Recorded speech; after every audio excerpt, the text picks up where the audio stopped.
Assalamualaikum warahmatullahi wabarakatuh. Perkenalkan, nama saya Putri Kartiasari, NIM 1914202134 dari kelas PBSD semester 3. Di sini saya akan menjawab pertanyaan ujian akhir semester dari mata kuliah Bank dan Lembaga Keuangan Syariah.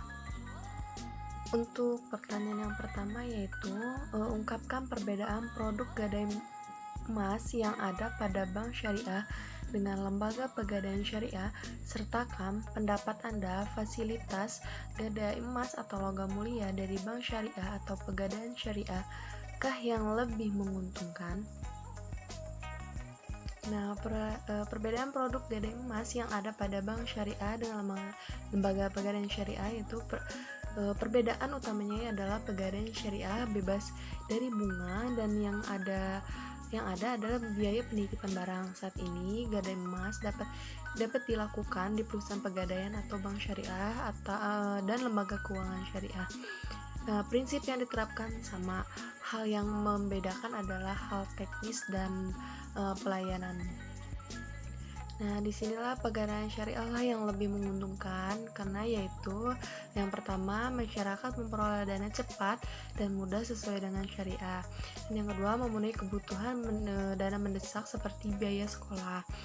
Yang ketiga, emas yang dijaminkan seluruhnya disimpan secara aman dan berasuransi syariah.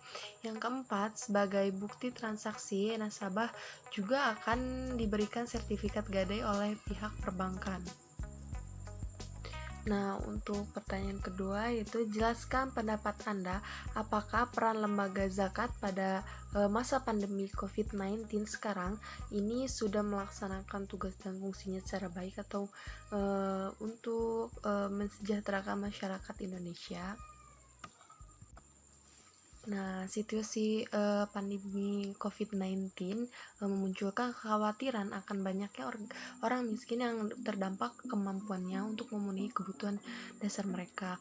Orang-orang miskin yang secara tidak langsung terkena dampak corona setelah terbitnya peraturan pemerintah nomor 21 tahun 2020 tentang pembatasan sosial berskala besar yaitu PSBB dalam rangka percepatan penanganan COVID-19, misalnya pekerja harian di sektor informal dan kaum ekonomi lemah yang mengandalkan kehidupannya dari upah harian yang mereka dapatkan. Mungkin tentang peran lembaga zakat pada masa pandemi COVID-19 ini sih kurang kondusif, tapi kalau menurut saya sendiri pada masa pandemi ini dari segi melaksanakan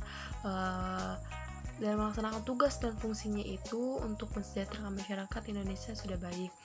Nah, adanya zakat dapat mensejahterakan umat dalam memperbaiki pola konsumsi, produksi, dan distribusi. Zakat disalurkan dapat meningkatkan produksi karena adanya permintaan terhadap barang. Mekanisme distribusi zakat mengikuti anjuran protokol kesehatan guna mencegah penularan COVID-19. Protokol kesehatan yang digunakan yaitu cuci tangan dengan sabun dan hand sanitizer, terus face shield dan peralatan APD lainnya. Nah, peran Basnas pada saat pandemi sebagai solusi kepada masyarakat yang berada dalam situasi sulit. Distribusi JIS pada masa pandemi berdasarkan maqasid syariah sehingga program-program penanggulangan COVID-19 baik secara langsung dan tidak langsung telah menjaga agama, akal, harta, dan jiwa. Nah, untuk pertanyaan ketiga yaitu jika melihat perkembangan bank dan lembaga keuangan syariah di Indonesia pada masa pandemi COVID-19 di tahun 2020, maka jelaskan pendapat Anda, jenis lembaga keuangan syariah manakah yang mengalami perkembangan yang paling pesat dan yang mengalami perkembangan yang paling lambat, serta dengan alasan Anda. Nah, jawabannya itu perbankan syariah lah yang lebih baik saat pandemi. Dari sisi pembiayaan, perbankan syariah tumbuh lebih pesat dibandingkan bank umum. Perbankan syariah memiliki modal signifikan untuk bisa bertahan di tengah-tengah pandemi karena perbankan syariah punya tantangan dan kelebihan tersendiri jika dihadapkan pada kondisi saat ini. Dari sisi pembiayaan, perbankan syariah tumbuh lebih pesat dibanding pertumbuhan kredit perbankan umum.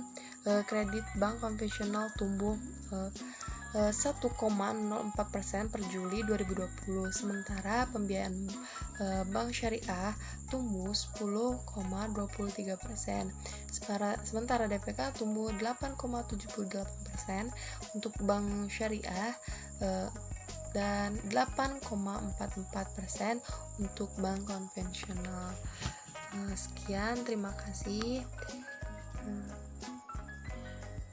Baik, segitu saja penjelasan dari saya. Kurang lebihnya saya mohon maaf. Wassalamualaikum warahmatullahi wabarakatuh.